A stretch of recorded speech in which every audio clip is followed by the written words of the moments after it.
प्यारे देशवासियों, नमस्कार। आज मतदाता जागृति संगठन की तरफ से श्रीमती संतोष मलिक जी की तरफ से एक सामाजिक जो बहुत बड़ी समस्या है हमारी, उसके बारे में हम आप सबसे चर्चा करेंगे। यानी निरक्षरता, इलिटरेसी, ये सच में एक बहुत बड़ी समस्या है, समाज में बहुत बड़ी समस्या है। अब इसके कारण क्या हैं, कैसे निपटा जाए, इसके ऊपर हम चर्चा करेंगे। देखिए, कारण तो ये है समाज का, निरक्षरता का एक ही कारण है। निरक्षरता मतलब जो आदमी लिख ना सके, पढ़ ना सके, ऐसे व्यक्ति। और कारण इनके हैं, एक तो ये है कि किसी के माँ बाप अनपढ़ हैं तो वो काफ़ी हद तक अपनी औलाद को भी शायद आगे नहीं पढ़ा पाते हैं। ज़्यादा हर मामले में ऐसा नहीं है, लेकिन ज़्यादातर मामले में ऐसा देखा गया है कि पेरेंट्स किसी के अगर पढ़े लिखे नहीं हैं तो वो औलाद की तरफ भी, पढ़ाई की तरफ बहुत कम ध्यान उनका जाता है। ये भी एक कारण है। दूसरा कारण है गरीबी, पॉवर्टी। यानी हमारे समाज में गरीबी इतनी है, यानी बिल्कुल असमानता है अमीर में और गरीब के अंदर। अगर आप बीच की खाई को नापेंगे तो ये खाई बहुत गहरी है, बहुत बड़ी असमानता है। जो संसाधन अमीर लोगों को मिल रहे हैं वो गरीब को बिल्कुल नहीं मिल रहे हैं। तो जब उसको साधन नहीं मिल रहे हैं गरीब के पास, तो वो इसका शिकार हो जाता है निरक्षरता का, क्योंकि साधन नहीं है। अब स्कूल में जाने के लिए पढ़ाई में फीस लगती है, आना जाना है, दूर है, किराया भाड़ा भी लगता है। परिवारों की हालत ऐसी है कि वो परिवार का 2 वक्त का जो है खाने पीने का इंतज़ाम नहीं हो पाता है। कहीं बीमारी हो गई तो उसका इलाज नहीं हो पाता ढंग से। तो पढ़ाई की तरफ फिर ये आखिरी प्रायोरिटी समझ लेते हैं लोग। वो समझते हैं कि पढ़ाई कोई बात नहीं, किसी तरीके से खाना मिल गया है और कोई बीमारी होगी उसका इलाज हो गया, लेकिन पढ़ाई के बगैर चल जाएगा। जबकि पढ़ाई हमारे समाज में सबसे ज़्यादा ज़रूरी है, सबसे ज़्यादा ज़रूरी है। तो निरक्षरता के कारण पेरेंट्स का अनपढ़ होना, या गरीबी की वजह से लोग जो है उनके पास संसाधन की कमी होने की वजह से पढ़ाई ना कर पाना, या कभी कभी ऐसा हो जाता है कि आपके आसपास जहां आप रह रहे हैं नज़दीक में किसी स्कूल का या शिक्षण संस्थान का ना होना, ये भी एक कारण है। शिक्षण संस्थान बहुत दूर हो गए तो वहाँ जैसे कि खास करके बच्चियों के लिए पेरेंट्स थोड़ा सा इसको भय समझते हैं, ज़्यादा दूर अपनी लड़की को नहीं भेजना चाहते हैं। गाँव में या थोड़े बहुत आसपास में अगर स्कूल है, शिक्षण संस्थान है, तो वहाँ वो आराम से भेज देते हैं। ज़्यादा दूर है, वहाँ नहीं भेज पाते हैं, ये भी एक कारण है निरक्षरता का। इसके अलावा और भी कई कारण हैं समाज में, यानी सरकारों की तरफ से सहूलियत कम होना, ये भी है। और जैसे स्कूल के अंदर स्टाफ जो है वो प्रॉपर अगर शिक्षित नहीं है, कई स्कूलों में ऐसा देखा गया है, ज़्यादा शिक्षित स्टाफ नहीं है, नॉर्मल, पता नहीं वो कैसे थोड़ी बहुत पढ़ाई करके वो शिक्षा की कैसे वो ट्रेनिंग लेके आ जाते हैं। लेकिन ऐसा भी कई जगह देखने को मिला है कि स्कूल में यानी प्रॉपर संसाधन स्कूल में भी नहीं है, टीचर अच्छे नहीं हैं या टीचर कम हैं, या पढ़ाई के जो कमरे वगैरह हैं स्कूल की बिल्डिंग्स वगैरह वो सफिशिएंट नहीं है। तो इस किस्म के भी कई कारण हैं जिसकी वजह से पढ़ाई पर असर पड़ता है, बुरा असर पड़ता है। ये भी कई चीज़ें हैं। तो इसका सबसे बड़ा आप दोष देखिए, आप जब पेरेंट्स किसी के अनपढ़ थे या वो पढ़े लिखे थे और गरीब हैं, अपने बच्चों को नहीं पढ़ा पा रहे हैं, तो इसका सीधा सीधा असर समाज के ऊपर पड़ता है। ये इनके जो बच्चे होंगे वो उन बच्चों को वो शिक्षा नहीं दे पाएंगे, वो संसाधन नहीं दे पाएंगे, क्योंकि ये अनपढ़ हैं। तो इनको भी वो बहुत फ़र्क पड़ता है, इसका बहुत ज़्यादा फ़र्क पड़ता है। तो ये भी एक सामाजिक बुराई है।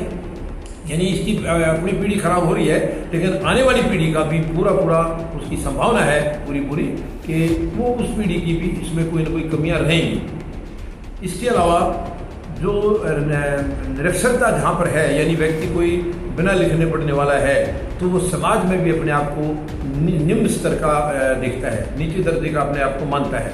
क्योंकि पढ़े लिखे लोगों से लोग अक्सर मिलते हैं, जुलते हैं, समाज में मिक्सअप होते हैं। कम पढ़ा लिखा जो है वो समाज में फिर आगे नहीं आ पाता है, आगे नहीं आ पाएगा, समाज का हिस्सा नहीं बन पाएगा।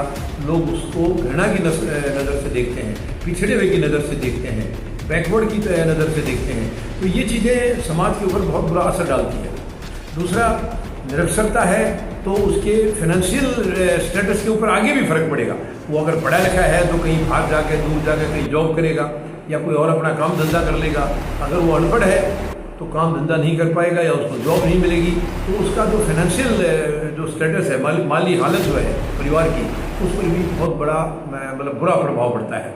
ये भी इसके कारण है। तो कई ऐसी चीज़ें हैं कि निरक्षरता का हमारे जीवन में बहुत उल्टा प्रभाव पड़ता है, नकारात्मक प्रभाव पड़ता है। और इन चीज़ों की सामाजिक संगठनों को भी आगे आना चाहिए इन मामलों के लिए, सरकारों को भी इसके अंदर अपनी पूरी रुचि लेनी चाहिए, पूरी तरह से कोशिश करनी चाहिए। और सबसे बड़ा इसका दूर करने का तरीका है, मैं आपको बताऊं, सबसे बड़ा तरीका यह है कि शिक्षा जो है वो पूरी तरह से फ्री होनी चाहिए।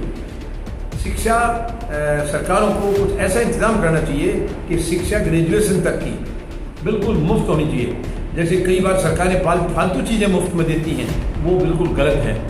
हम उनका यानी मतदाता जागृति संगठन उनका विरोध करते हैं। मुफ्त की चीज़ें कभी नहीं देनी चाहिए। हाँ, मुफ्त में देने की चीज़ें हैं, अगर दे सकते हैं तो सबसे बड़ी ज़रूरी है शिक्षा। शिक्षा को मुफ्त में दे दीजिए। इसके अलावा भी अगर सरकार और कुछ मदद करना चाहती है जनता का, तो उसका इलाज फ्री कर दीजिए।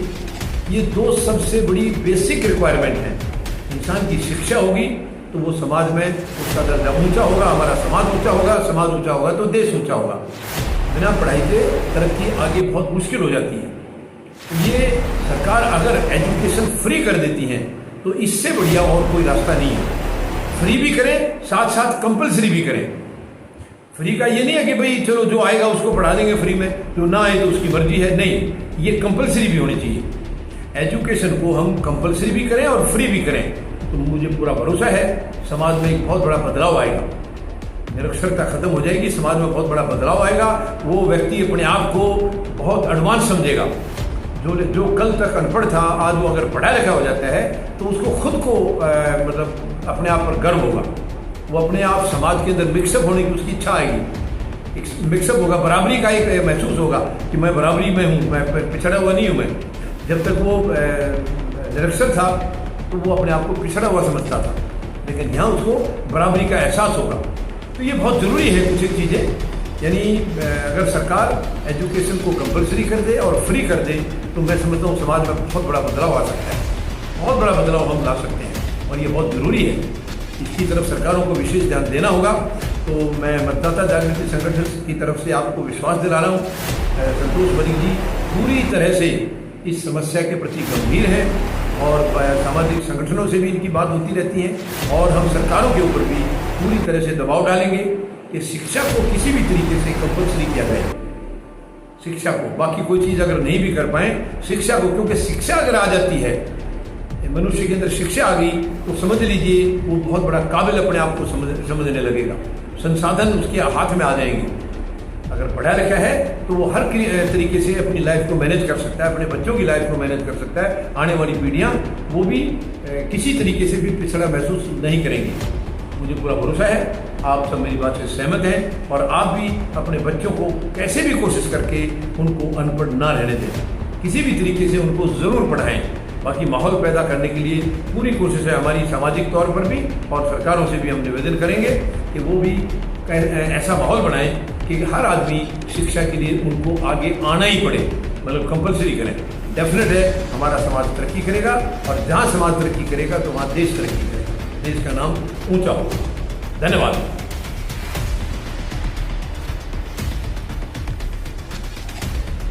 जय जवान,